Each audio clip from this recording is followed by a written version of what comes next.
because they don't want to deal with that one once again. Yep. I think On has caught one too many scorpion tails at this point, and EDG need to find a way to help relieve him of being able to escape. The fact that even in the Ezreal game versus Skarner, which should be an easier time to escape that, and still getting caught by the stray CC, EDG just now saying, guys, we just need to not play against the Skarner. But they get the Ambessa for themselves, which at least for today has not been the best look for ZDZ, but still a champion that you want to have in on your side and not give over to WE. And then they're going to go for a Varus answer and an Aatrox for Cube. Alright, so the last time that we saw this matchup, it was the Rumble, and Cube was able to go pretty much even in the lane, and then was pretty useful during the teamfights. A lot more useful, I'd say, during the teamfights. That's not the same way that you want to play out this matchup. The Aatrox wants to take it to the Ambessa. This is going to be a bloody top lane, most likely, going toe-to-toe, and the junglers are also going to play a critical role in how this one pans out. It is going to be the Nocturne right here, picked up for Xiaohao. Now, this one has been so strong. Angel also, because of the changed bands, is going to get this Aurora. This has been his signature pick as well. This is a lot of comfort already right here for EDG.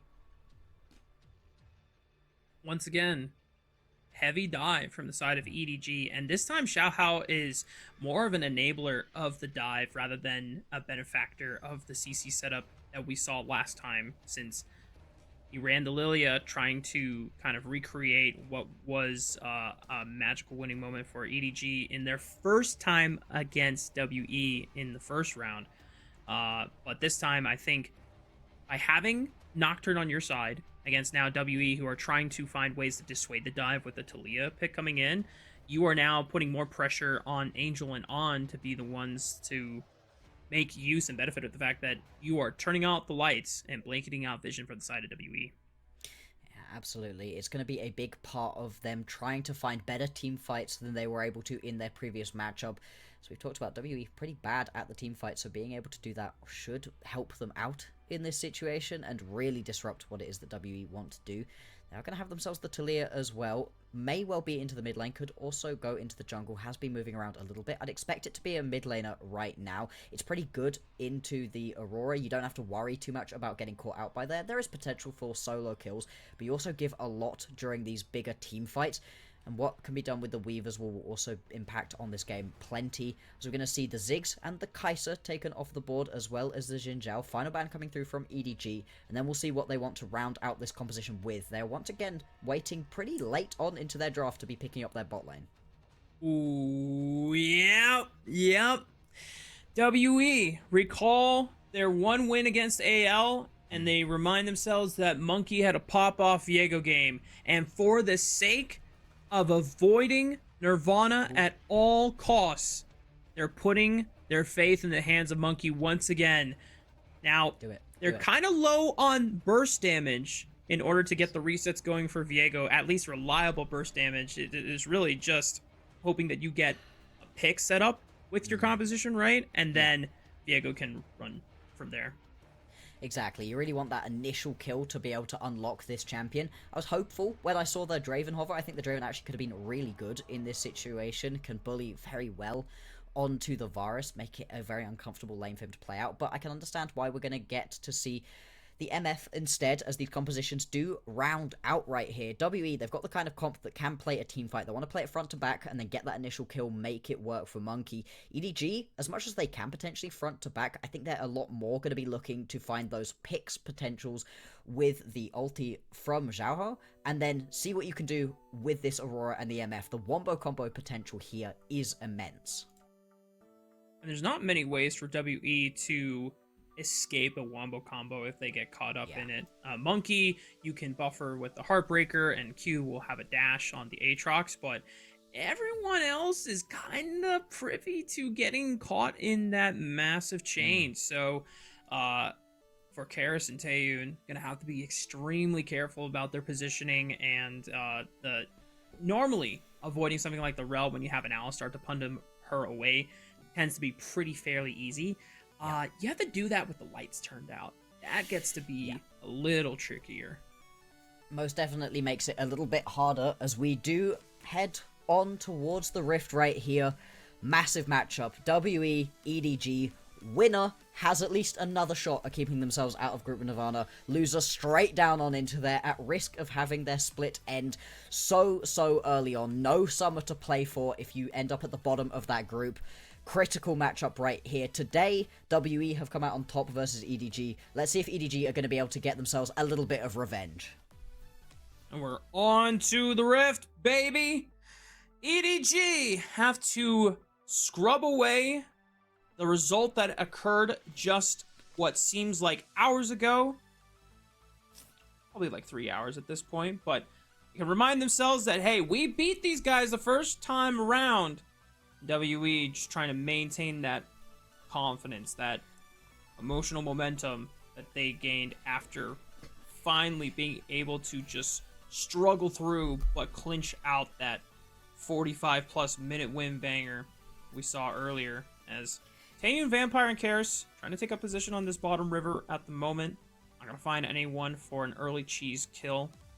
Curious at how the early game pathing is going to go, because as you said, Bloxer, for Nocturne, a lot of your objectives are just trying to power farm to level 6 and get to that paranoia so you can start forcing those picks. Monki, not necessarily super dependent on level 6 as Viego. You are just trying to opt into skirmishes whenever they are favorable. Absolutely, and that is a champion that sits very well on Monki's playstyle, let's call it. The aggression that he displays all the time. He loves to get aggressive. He is the driving factor of this team. The rest of the lanes don't particularly tend to win on their own, as I mean, look right here, Taeyoon taking big damage. At least Vampire manages to get the punt away. But still, that's a lot of damage to take this early on right here as the Varus. And it is just so much on Monki to be able to drive his team through the game. Well, Viego, it fits perfectly there. The fact that this is the second time we've now seen Wink preemptively level 1 flash just to get like high burst damage onto the AD carry and set up that lane advantage is just, it's funny to look at. But I respect the hell out of it. It is such a Giga Chad move to just try and get the early push on your side and have control of the lane. Absolutely. You just need to get that early priority. I wouldn't necessarily do it myself with the initial flash right there, but it is effective. It does stop so much of the early farming from going down. I mean, look, Taeyoon has 3 CS right now. Obviously, there's a wave pouring in, so he's going to be able to get a good chunk of this one. But it's the early priority that you really want from this bottom lane that you need on MF lanes to be able to get her through these early games. Let's see if they're just going to keep up the pressure. Maybe could go for an early recall, get back with a little bit of extra priority into this lane. For the minute, it looks like the bot lane of EDG going to be more than happy to keep up the pressure for themselves. Both junglers started towards the bottom side of the map, are working their way up towards the top side, because as much as bot lane is fun, top lane should also be pretty awesome to watch. The Aatrox picked by Cube into ZDZ's Ambessa, and, you know, this champion needs to get itself a bit of an advantage because it can rock team fights if you can. Yeah, I mean, both champions have that potential too, and so even though the lane itself, I'm not gonna lie, I'm not sure how it exactly plays out, who's favored at what points and what level breaking points are there, but I do know that both of these champions love their 2-item breakpoints. They love getting ability haste, and they have, believe it or not, pretty similar build paths as well. And as you pointed out, you know, it's those team fights that both of these champions can really shine and make or break a game with. And something we've seen out of ZDZ a lot throughout today is him finding big flanks on this Ambessa. Has been playing the Ambessa a lot, but not necessarily making the most of them. Wasn't actually able to land that public execution onto the main carry, or was onto a pretty squishy build that meant once he was into the backline, just kind of gets taken out right at the very beginning of it. Going to be fascinating to see if ZDZ is able to actually do more with the champion this time around, or maybe if he can find an advantage for himself in this lane matchup specifically. Cube should be favoured once you hit that level 6. Up until that point, plenty of poke damage, as you can see, but not too much threat of dying initially, especially without any ignites or anything in the lane. Sure. Yeah. TP Flash, pretty, I don't want to say passive, but more of a defensive lane setup. Yeah. Xiaohao being able to spot out the ward that was placed in the tri-bush, continues to cover the map in darkness. Not even needing to hit level 6 at this point, just good vision control. Monki shows up with the Shroud. And that's going to reveal his position over to EDG, but gets a chance to try and contest some vision on the bottom side, respectively, as well. Throws out that blue scryer. Actually, he's not going back for the ward. Okay, my bad. Everyone is just going back to farming. We are not in the most proactive game so far here, Bloxer. No, this feels a lot like all elimination matches do, where nobody really wants to put themselves in a spot to lose out onto this one early on. Wink, once again, just going to be using that Hex Flash basically every single time that it's up. Very useful to be able to get himself some extra priority in this bottom lane, but nothing too much more happening, like you said. That is going to change, though. Once we get these level 6s up for these junglers, I think that's the point in which we're going to see a lot more aggression coming on through, specifically out of Xiaohao. He has to get aggressive with this Nocturne. Really seeing what he's able to do with this first Paranoia is everything, because it's a long cooldown on this ability. If you don't use it well to begin with, it puts you so far behind the tempo. Xiaohao still not level 6, but is going to get into the face of Cube, but confident that he is not going to go down, because Monki is just right there. Farming up the Krugs can easily help Cube regain space and control. Grubs is going to be the focus here for WE, and because Karis has push and is playing Talia, will always be able to roam and collapse way before Angel can, so EDG not going to risk throwing a potential lead over to WE this early. They'll cede control of the Grubs for now. And as you said, are now they walking up for it? I guess. Yeah, at this point, they are going to push forward. It's not actually going to be able to steal any of these away, but they actually get the flash out of Monki. Sure. Just has to go over the back of the pit. So you get all 3 of the Grubs, but you blow a big engage tool out of the enemy jungler. Not the end of the world right there for EDG, although I still think W are going to be pretty happy with having the Grubs. Yeah. I guess it is good, just awareness from EDG. It's like, yeah, we're not necessarily going to get any Grubs, but they are stuck in this pit. So we can have a chance to collapse and at least force some spells out of, at least important ones from the side of WE. There's still a dragon to take up on the table for either team. No real strong indication of which team is going to be favored in taking it, but the fact that Monki is down to Flash, going to have to rely on the Heartbreaker to be his one get out of jail free card, and Karis no Weaver's Wall either, means that it is an easier time for EDG's mid laner and Angel to actually get the collapse off first. Absolutely. They're going to be trying to use that priority right here to see if they can get a little bit of a gank right here. Wink actually going to be caught out, takes a big chunk. Oh, but wow. There's the paranoia. Goes right for Monki, knowing that he's got no way out outside of the Heartbreaker. That's first blood going over to EDG. Bullet time, not a lot of damage, but Taeyoon falls anyway. Okay. And at least he's able to pick up a double kill before falling to On eventually. And we got an equal game on our hands, Bloxer, 2-2. That was actually really well played right there out of Taeyoon. After just the initial engage takes him way low, is able to survive just long enough to be able to get a couple of kills back, make it a far more even play than it originally needed to be. Still, I'm pretty happy with that initial paranoia out of Xiaohao. Needed to get aggressive with it, is able to do so, and it's off the back, actually, of an engage right here that, you know, EDG didn't want. They get engaged upon, and then in he comes, just takes so much damage right there. Monki immediately dies, but I think watch right here onto Taeyoon, what he's able to do. Good flash over the wall, able to get that final auto to get the kill onto Xiaohao, and again, one more piercing arrow, I think it is. Yeah, comes through and is able to pick up the final kill right there. And it turns what would have been a very good play out of EDG into something that's actually completely fine for WE.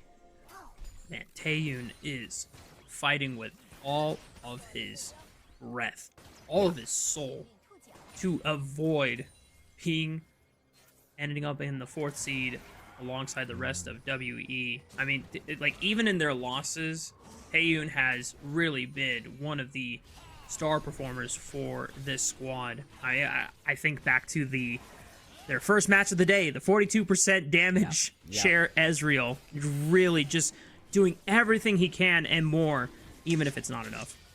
Yeah, he really has been one of the bright sparks right here for this team. Him and Monki, I think, are where I'm looking at as being those best players on this squad, those who've been able to step up the most. Still, it's not really been enough for them to actually pick up the games. EDG, WE, they seem to be relatively well matched, at least at this point. And it could be a very close one once again. First item still a little ways away. Nobody has gotten themselves so far ahead that they're going to be able to grab that one right now. Although we may well see them completed at this point. And once these first items are completed, I think that EDG, they're going to be in a very good spot. Arn can deal plenty of damage right now, but it's more Xiaohao. What can he do with that first item once it's completed with the paranoia as well? Indeed, it is just going to be that Bloodthirster picked up for Arn already. It was a very good ulti for him, and the fact he got 2 kills during that initial play, also big. As you called out, second grubs spawning in the next 10 seconds. WE have set themselves up to be here first. Vampire immediately charging in. I don't know about this one. Monki doesn't feel confident either, and Vampire's just gonna get tagged right back in with the Magnus Sword, forced to flash away and pop the ultimate. Man, oh, Bloxer, there's so many things I just want to say right now, but it's okay. It's okay. Don't worry. Vampire stepping up there was most certainly questionable, and because you lose so much damage, the ulti, the flash off of your support, there's no way that W can step up into this situation. It is now going to be 3 grubs going back the other way, 3 apiece, so not the end of the world to lose out onto that one, but WE would have loved to have had extra pushing power onto these towers, especially with something like the Aatrox, who can really play through a side lane and then come down and join in these team fights. Grubs would have made it look that much better. Same time, though, it's not the end of the world right here. We'll just have to see what the damage is later on. No flash on the Alistar means there's so much less chance for these big engages. You know, we saw a Nautilus game, and then we saw a Rel game, and now, we see an Alistar game, and I'm left with the same impression, and that's all I'll comment on it. Rift Herald spawning in the next 4 minutes here. Dragon gonna come up sooner in just 2.5. Gonna see how EDG are setting up. So far, I mean, for the benefit of Xiaohao's Nocturne, the first fight that was forced by WE gets a massive advantage off of the first Nocturne cast and has that Hex Plate for himself, so gonna have extra reduced cooldowns on the Paranoia. I imagine that EDG have, even though the gold lead isn't that massive here, Bloxer, I definitely feel a lot more confident about EDG's position on the map at this point.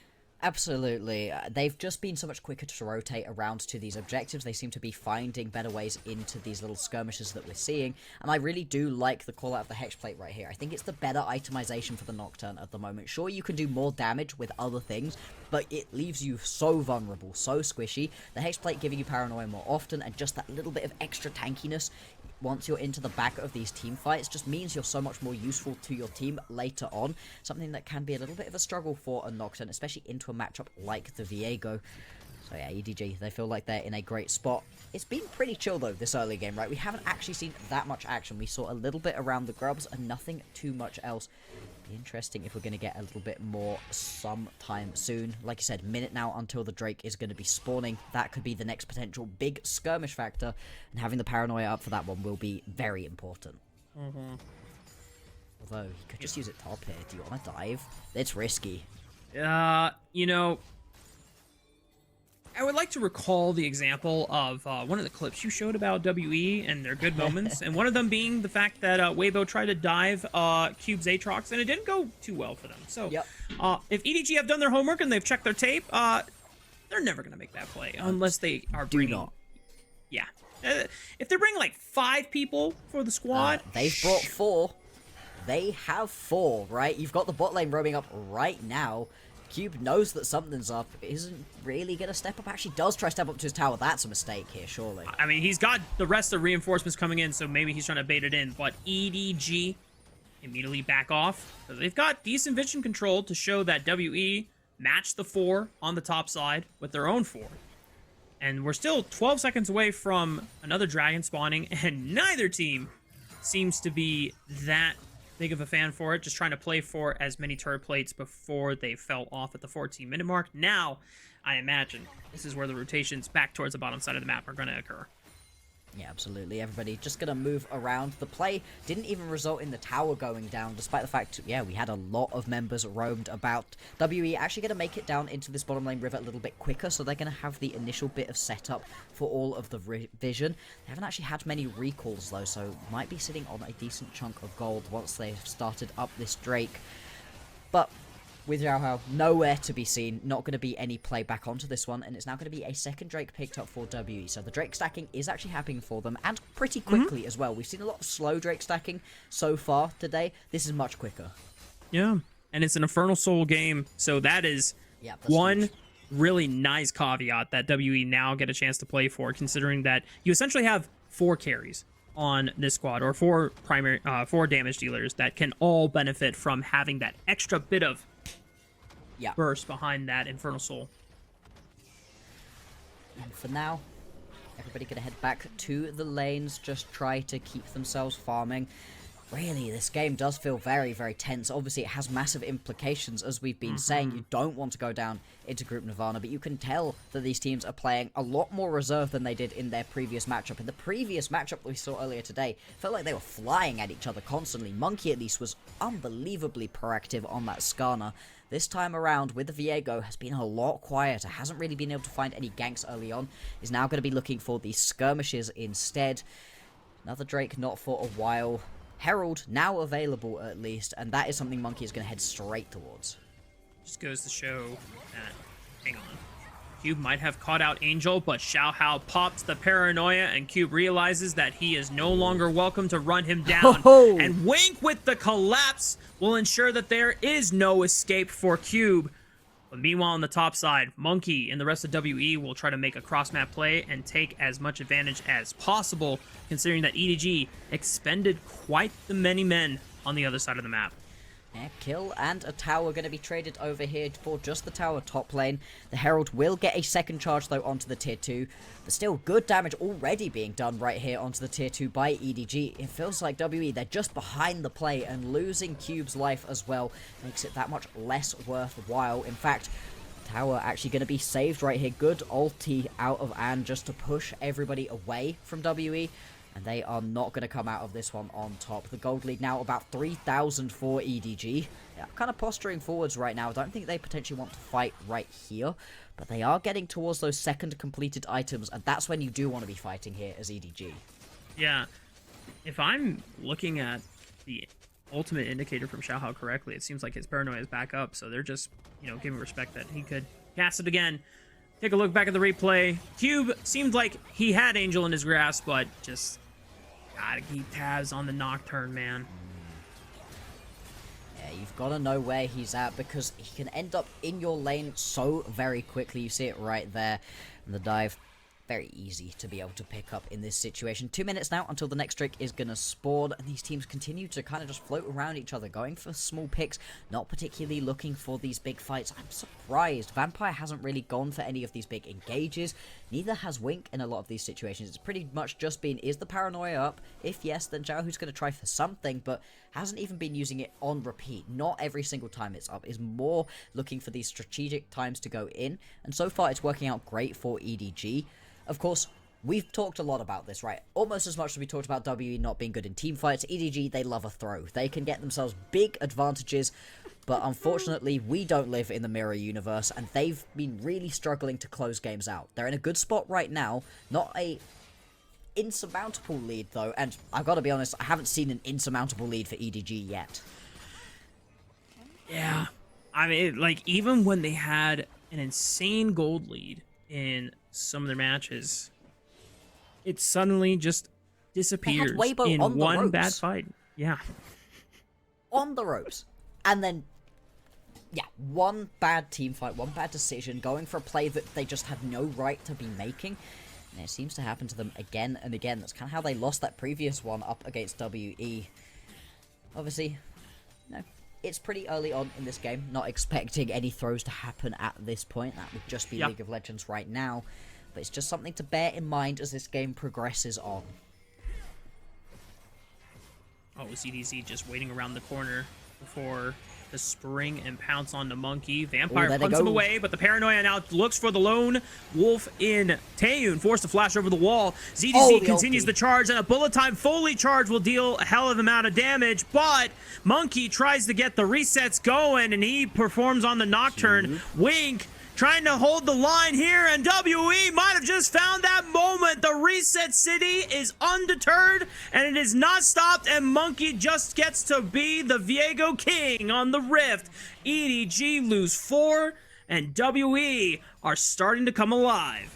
EDG, they go way too far in right there. The Paranoia out of Xiaohao doesn't find the big play that it really needed to. They don't get that first initial kill to be able to really reset the fight through. Yeah, a couple of members still do fall. It's not a complete disaster for EDG, but they're going to lose themselves the Drake again. And something Monki's been so good at, both being proactive, but also objective control. He's now got that third Drake right here for his team. Sole point for WE off of the back of that win.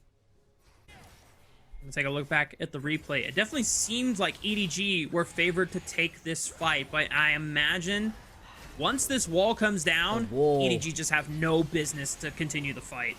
And it's actually a really good bullet time right here. Manages to get a couple flashes out of people, does a ton of damage, but nobody quite gets taken out by it all the way. And Monki, once the first reset comes through, well, now he's rolling. Cube also teleports into this one later on, is able to just keep playing this one through. Really nice turnaround right here from WE, exactly what they needed, and now it's got a lot of extra gold onto these key carries. Multiple flashes expended in that fight, which now makes them even higher prime targets to be focused down. But WE, they've already done their homework and clearing out the vision line in that top quadrant, so they're just looking it for the Otacon. EDG not punishing at all whatsoever. And it looks like, I guess in the replay, Wink was caught out, which opened up the window as Wink is now just walking back from base. So now good on WE from being able to turn a kill into another objective secure. And Paranoia, in that instance, not getting any value whatsoever. No, really didn't. And this is the thing, EDG, you've got the kind of composition that works when it's ahead, when it's rolling, when things are feeling good, but from behind, going to be really, really tricky. And there's so much healing available as well on the WE members that in these longer, more extended team fights, Cube, Monki, they're going to be very happy in this situation. EDG, they're all about the burst. They're all about getting that wombo combo off between the MF and the Rel, between the MF and the Nocturne potentially, all of those things. Quick, bursty fights. The longer these fights go on, the more WE are going to be happy about the outcome. So you can see pressure down right now onto this tier 2 tower in the bottom lane. Mid lane, no real pressure onto these towers for the minute. I think we're going to have to wait until the Baron spawns in a couple more minutes times for these towers to really start falling with any pace. And I really love that Taeyoon actually has gone for the attack speed variant build on this Varus instead of the poke build, because he can now be a reliable late game carry. If these fights go long, if he's not caught out in the initial burst, you create space for this guy, he will clear. Even if it's not Monki getting the resets, as trying to create vision line down on this bottom quadrant, knowing that Dragon Soul for them will be coming up in the next couple of minutes. Just trying to fight over this red buff at the moment as ZDZ might be cool here. The Paranoia has been engaged upon, but the bullet time, right, the bullet time, what? They can't see that the bullets are ripping them apart. Now it is the Otacon GAs that are being expended. Vampire will give his life to at least escort the remaining members of WE the hell out of there. But man, that is a type of fight that you do not want to take as WE, even if you are using Otacon. Even with the Otacon GA, you still give a ton of gold over to EDG off of that play. It makes taking the Otacon almost not worth it for them in the end. And if that's a sign of things to come from Arn, if those are the kind of ultis that he's going to be able to find alongside the Paranoia, then that is going to be huge for the team. This is the thing with an MF composition. You only have to make it work once for it to really be able to just pop off. You can wombo combo the enemy team down in a good situation just one time, and it can result in your victory. For right now, it at least evens things up for them a little bit more. They're still ahead in gold, are EDG. They never slipped behind in that way. Now they're just going to be continuing to push their lanes out and trying to set themselves up for success in the coming team fights. At the beginning of this fight, we were like, ZDZ, are you sure you want to keep sort of stepping up in this situation? Apparently the answer was yes, because the gorgeous combo right here, Paranoia, Magnet Storm, Bullet Time. Those three is an almost inescapable combo, and it rips through everybody. Yes, it doesn't actually result in deaths, but you can see you still get a good chunk of gold off of that one. You're going to be very happy with that team fight right there as EDG. That was just a smooth criminal play by ZDZ, just being able to bait multiple members of WE and then just slinking on out to the right. Let's see if he can recreate that again.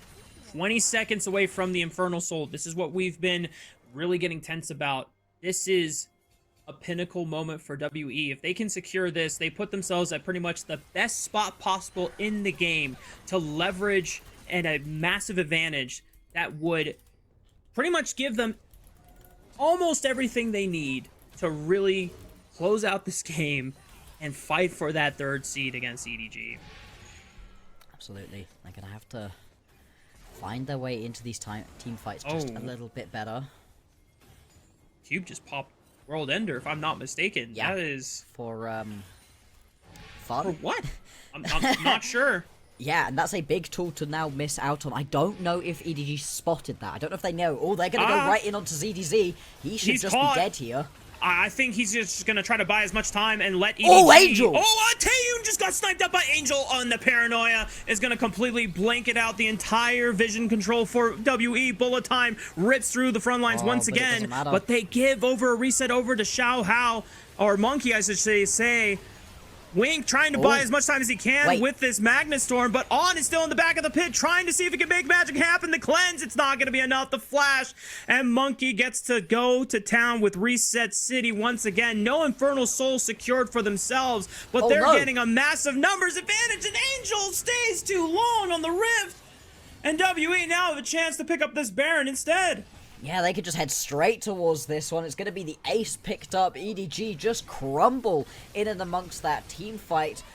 ZDZ gets caught right at the very beginning. Angel evaporates Taeyoon, and it just doesn't matter because Cube and Monki live, and they can live forever with these combo of items right here. These champions heal for so much. ZDZ is returning to this fight. Low health bars. There's a chance he can do something here. Maybe, but they're so healthy. What is going on?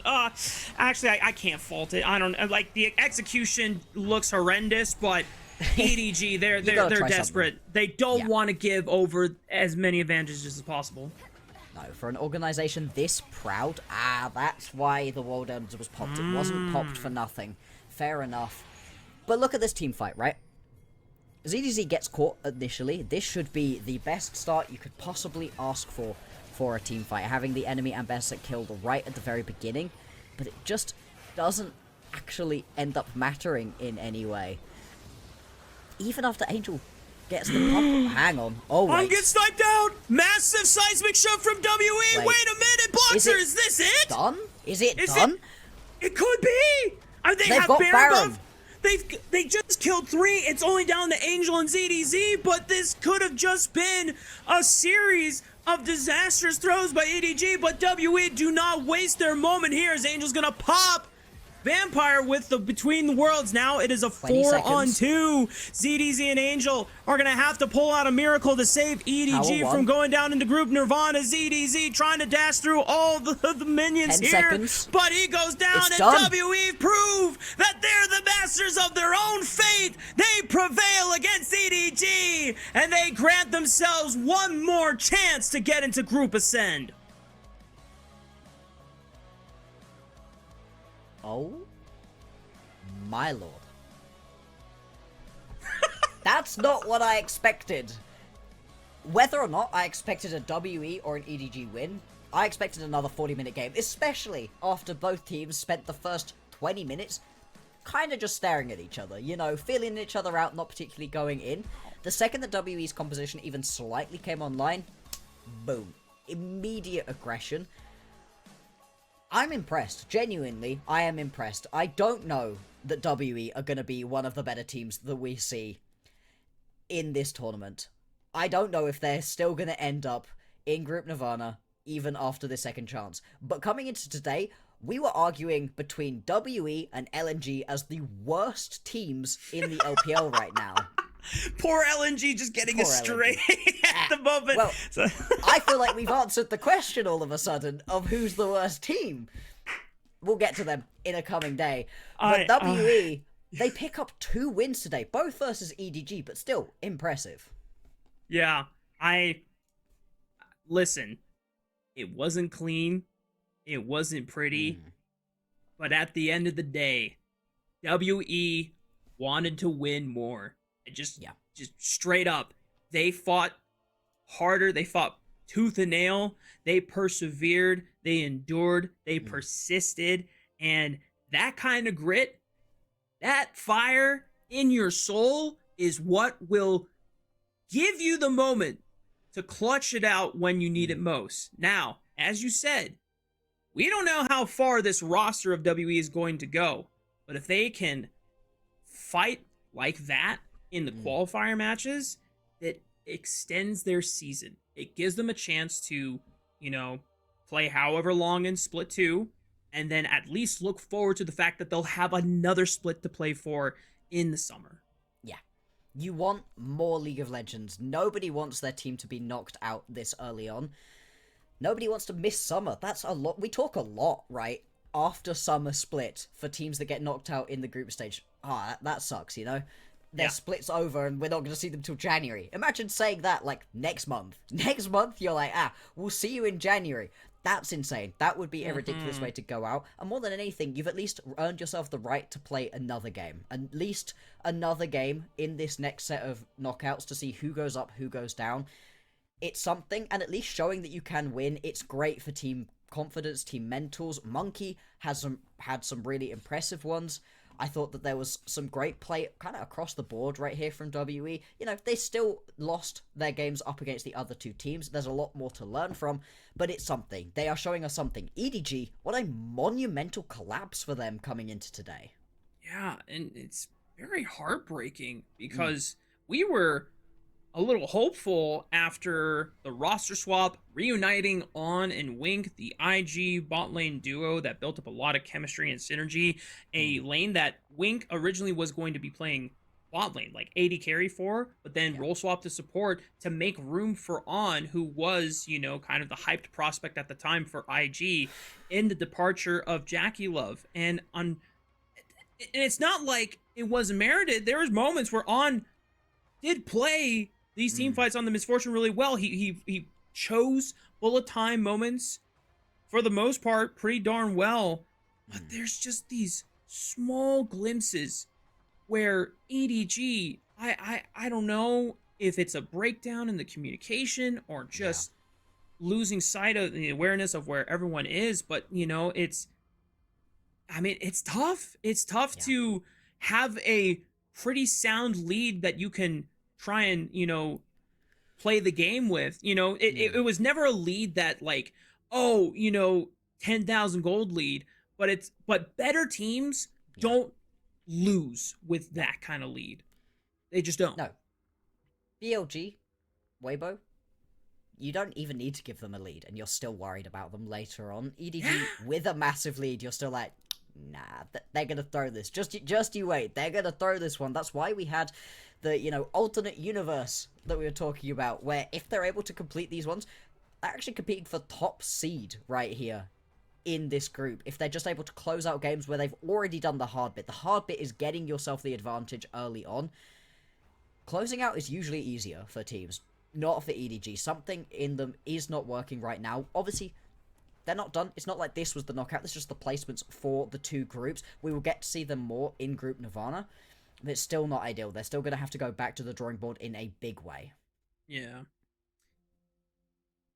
Well, WE, a couple things that I can continue to say about. I still have my, hesitations about a couple players.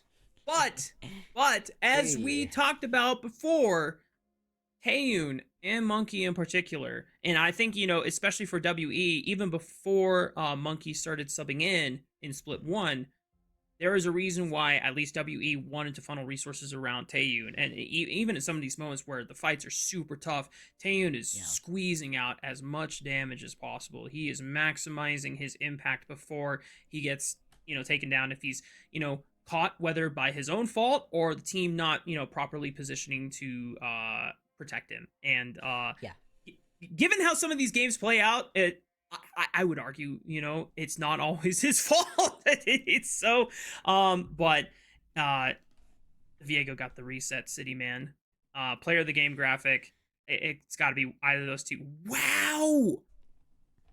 I was going to say, Karis actually had a very solid game. The Weaver's Wall was huge, and this is the problem